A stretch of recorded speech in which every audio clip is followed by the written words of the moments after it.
Entourage, here we go. Another exciting video for you guys. Last video I did regarding rankings was on my running back rankings. Caught a lot of flack, but guess what? I don't care. This video might not be as, controversial, I don't think. Although there's a couple of guys, I got probably higher than most, but that's why you play the game. And if you haven't subscribed yet, please do, because I'm trying to grow and I can't without you. All right, guys. Well, my top ranked receivers. Let's get into it.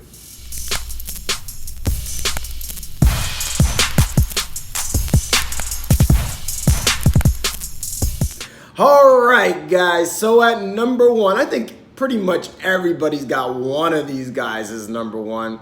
I mean, I've seen some other people have Julio at number one, but pretty much everybody is between Davantae Adams and DeAndre Hopkins. I guess it wasn't that hard for me, and guys, it's purely kind of like an intuition, gut type of thing. I went Davantae Adams. You know why? Because I love consistency, and not to say DeAndre Hopkins is not consistent, because he absolutely is, but you got Aaron Rodgers throwing you the football. You got the league leader in targets per game, the league leader in red zone targets per game. Aaron Rodgers, I think, is going to come back on a mission this year. He was hampered by that knee injury all of last year. I think their offense is going to be a lot better, a lot more innovative under Matt LaFleur. They're going to move Davantae Adams. He's one of those receivers that can play, all three wide receiver positions, including the slot. So I think they'll move him around everywhere. I think Aaron Jones is going to open up that passing game even more. And I absolutely love Davantae Adams. I think he's the only receiver, at least that I know of, that had at least 15 points every single game. You know how hard that is? He's like the only receiver that gives you running back-like production. What I mean by that is the reason I harp on running backs so much and I find them so important, and they are, because that's what wins you championships, is because they're way more consistent than receivers. But Davantae Adams breaks that mold. He's just as consistent as any running back, and for that reason, I love him as my number one wide receiver. Number two, we just talked about him, DeAndre Hopkins. I think he's probably the best overall receiver, but remember, we're talking fantasy here. So, and I got no problem with anybody going DeAndre Hopkins, because DeAndre Hopkins, I don't think he's missed a game. I don't think he's missed a catch. Dude had 1,500 plus yards. He had like the perfect season. Over 100 receptions, 111, I believe, over 1,500 yards, and over 10 touchdowns, like the trifecta. He is the best. And he's done it with crap quarterbacks. He's one of the few that's immune to quarterbacks. So, yeah, he's got to have it, guys. My number two wide receiver is DeAndre Hopkins. Nook, D-Hop, gotta love him, gotta get him at number two. Number three.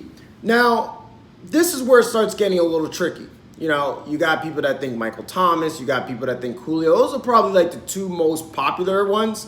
But for me, easily JuJu, because again, like Adams, he's going to be super consistent. As the number two receiver last year, he was fourth in targets and had a stat line of 111 receptions, over 1,400 yards, and 7 touchdowns. That's his floor. AB is gone. If you do the numbers, in the 4 games that he's played without AB, I believe it's 3 or 4 games, he actually produced more points per game. I know it's a small sample size, but guys, Ben feeds his receivers. The more targets you get, the more opportunities you got to catch the football, and he will lead the league in targets. If it's not him, it's Adams, but I think he'll lead the league in targets. He's going to flirt with almost 200 targets per game, because that's what Ben does. He peppers his number ones, and apparently he peppers his number twos, because JuJu was number 8 last year as the number 2. And now he's going to be playing outside, inside, all over the place. This guy is a talent and super durable, super secure. Don't believe he's missed a game, maybe one.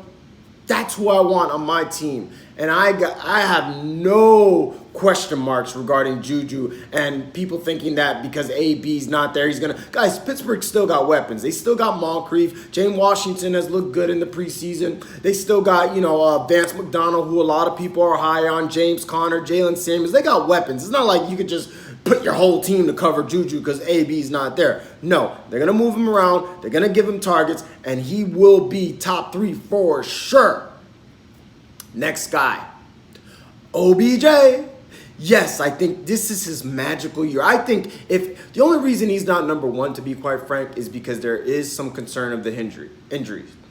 But I think if OBJ plays a full 16 games, he will be number 1. But I had to drop him a little bit because, again, I like to play it safe. I like to be secure, And even now, putting him at number 4 is a little high. But it's just call it a gut intuition. But he's playing with his friend. He's finally got a quarterback. Guys, do you not realize that with bum Eli, he still averaged 19 point, I got the stat here somewhere. He was 8th in scoring, averaged 19.2 points per game with Eli as his quarterback. Now he's got Mayfield, and Mayfield's cocky. He's confident. He's going to push him the ball. He's not going to care if he's double teamed. He's not scared, guys. He's going to feed OBJ because that's the way Baker Mayfield is. And this guy, he's arguably the most talented receiver possibly ever. I mean, he's got the speed, the leaping ability, this guy, the separation, the hands. OBJ's got it all, and he's finally got a quarterback. I just think if he could just stay healthy, he could be in for one of those Randy Moss 20 touchdown type seasons. I don't know if he'll get 20 touchdowns. That's a bit much. But I do think he could get like 16 touchdowns, 1,800 yards, like something ridiculous, over 100 receptions. I'm not worried about, people saying that, the Cleveland Browns, they got so many weapons. It doesn't matter, guys. You feed your number ones. It doesn't matter that they have Nick Chubb, who I'm also immensely high on, more than pretty much anybody in the entire world. But you feed your number ones, and all those players around him can only help the situation because they cannot focus only so much on OBJ. He'll still get his 10 targets a game, and he'll still be at least wide receiver 4. I think wide receiver 1, though, if he stays healthy. 5th guy on the list is Mike Evans. Mike Evans had a career high 1,500 plus yards. Now you bring in Bruce Arians, who's one of the most brilliant offensive minds to ever coach in this game. He's got Jameis Winston, I think, who's going to have a career year because of Arians. They're going to have to air it out. That defense is nothing special, to say the least. Okay? And they got Godwin, who could help take some of that pressure off. I absolutely love Mike. And he's another one, guys.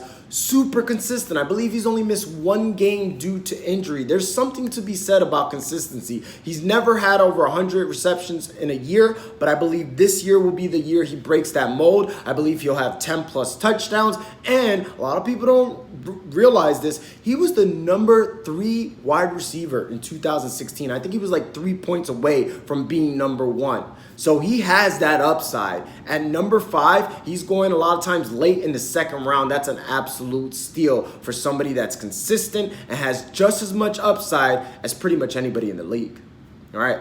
Number 6, Michael Thomas, another guy, super durable. I don't believe he's missed any games due to injury. Led the league last year with 125 receptions. The reason I have him a little bit lower, some people have him higher, is because he also had like 4 games under 10 points. I don't like that. His floor is pretty low. Not like 0 low, but, I don't like game. Because anytime you have a receiver that gets you under 10 points and you drafted him in the 1st round, he's your anchor, that can kill you on certain weeks. So that part I don't like. I also don't like he's never had over 10 touchdowns in a season.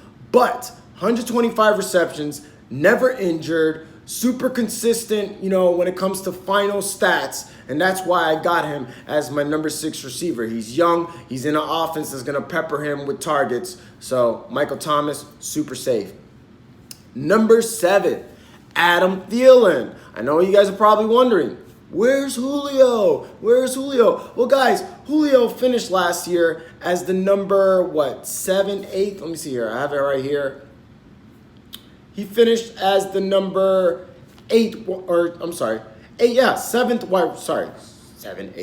seventh best wide receiver. So Adam Thielen, who a lot of people are down this year, I don't know why. Oh, actually, I do know why. Because he let you down in the playoffs. Some people have that recency bias. Well, he also had 8 straight games with 100 yards or more. That's never been done in the history of the league. And I know people are like, well, Stefanski, when he took over, they were more run-oriented. Yeah, because they had no offensive line. I think the running game is going to open up the passing game. Look at Gary Kubiak back in Denver. They had wide receiver ones all throughout his tenure there, okay? So that can actually benefit Thielen. Not only that, guys, in the playoffs, he faced Seattle, Justin Coleman, arguably one of the best corner or slot corners in the league. He still had almost 13 points. And then they faced Miami. They were blowing him out. What do you want them to keep throwing it when they're blowing a team out? So yeah, he let you down. He had like 3 points. But other than that, he didn't have less than 10 points the entire season. Just the timing was awful. But I think it had more to do with game script and them being up and Miami being so bad in the run, against the run, that, Thielen unfortunately did a clunker. And then the other game was 13 points against New England, the best secondary in the league. Like, can you really, and 2 out of the 3 games, he didn't even kill you because he still had 12 and 13 points. That's enough to keep you in the game. Yes, that clunker against Miami hurt, but again, it had more to do with the game script. Who else has gotten 8 straight 100-yard games? A model of consistency, never misses a game, was the 5th best wide receiver, yet he's going in like the 3rd round in some leagues. That's crazy, guys. Adam Thielen is an absolute steal. I know you guys are mad because I put him over Julio, but give me that guy only because, again, consistency, durability means a lot. Julio is my next receiver. No, actually, oops. Tyreek Hill is my next receiver.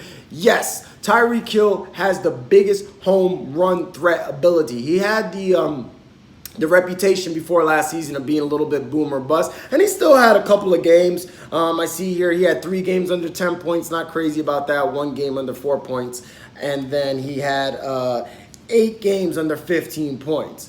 But, with all that said, he had also games with like 30 points. So you got to take the good with the bad, and that's why I don't have him ahead of the guys that I have him behind, like your Thielens, your JuJus, because they're going to be a little more consistent. But Tyreek Hill with Patrick Mahomes, there's a connection there. Love his home run, big playability, and he's the type of player that could win you any given week. So gotta love Tyreek Hill. Gotta love the way they use him, all kinds of ways, even running the football sometimes. And that's why he has earned my number 8 spot. Okay, number 9, we finally get to your guy. I know this is the guy I'm going to hear a lot of flack for. But again, guys, he was 7th last year, okay? Led the league in yards, pretty impressive, over 1,600, but still hasn't had a double-digit touchdown season in the last 5 seasons. So that hurts. And the main reason, because I think it's between Julio, DeAndre Hopkins, and OBJ, who's the most talented receiver in the National Football League. But Julio has that nagging foot injury. We haven't seen him play yet. He's turning 30 years old, and his physical style of play is what concerned me. He is subject to a lot of hits because he's a big guy, and they feed him a lot. And I do think if he plays a full 16 games, then yes, he should be in the top 3 to 5, especially with Dirk Koetter. So his upside is huge. It's just as big as anybody on this list. But his downside is also a lot bigger than anybody because he can, I just don't see it, to be quite frank, a situation where Julio plays all 16 games when that surgically repaired right foot is still bothering him. It was bothering him back last season in December. Yes, he played through it, but it's still bothering him, up to recently. So that is a big concern. I told you guys, I play it safe. When it comes to the first round, if I could get these guys at the same, more or less the same spot that Julio's going, then I got to go safe. I got to go Michael Thomas. OBJ is just as injury, and some people might believe OBJ is even a bigger risk, but that to me is just a pure gut intuition thing. I love him in Cleveland, but Julio, that's my main reason why he's not higher. But again, I don't have him that much lower. He was 7th last year. I have him 9th. And then last but not least, Chris Godwin. I am so in on Chris Godwin, guys, because, again, the offense. Bruce Arians, he's playing that Larry Fitzgerald role in the slot. That means he's going to be going against a team's 3rd nickel corner. That's such a mismatch. They already said they're going to feed him the ball. Bruce Arians said don't be surprised if he gets 100 receptions. Bruce Arians also said he won't be coming off the field. Durable, young, ascending, athletic, would be a wide receiver 1 on any other team besides the Bucs because they got Evans. So he is going to be a PPR machine, and that's why I have him as my number 10 wide receiver. I know some people think probably Keenan Allen or Stephon Diggs or somebody like that, but I go with consistency, which I believe he'll be, targets, volume, ascending, talent. He's got it all. System, they're going to throw a bunch. They're going to be down a lot. So that's why I have Chris Godwin where I have him. And, you know, you could even make a case for him being higher, believe it or not. So I think I feel really confident about him at that 10th spot. Well, as always, guys, if you got any questions, let me know in the comments. It could be anything. It doesn't have to be related to this video. It could be any fantasy questions. That's why I'm here, guys, to help you. If you haven't drafted yet, you want extra help,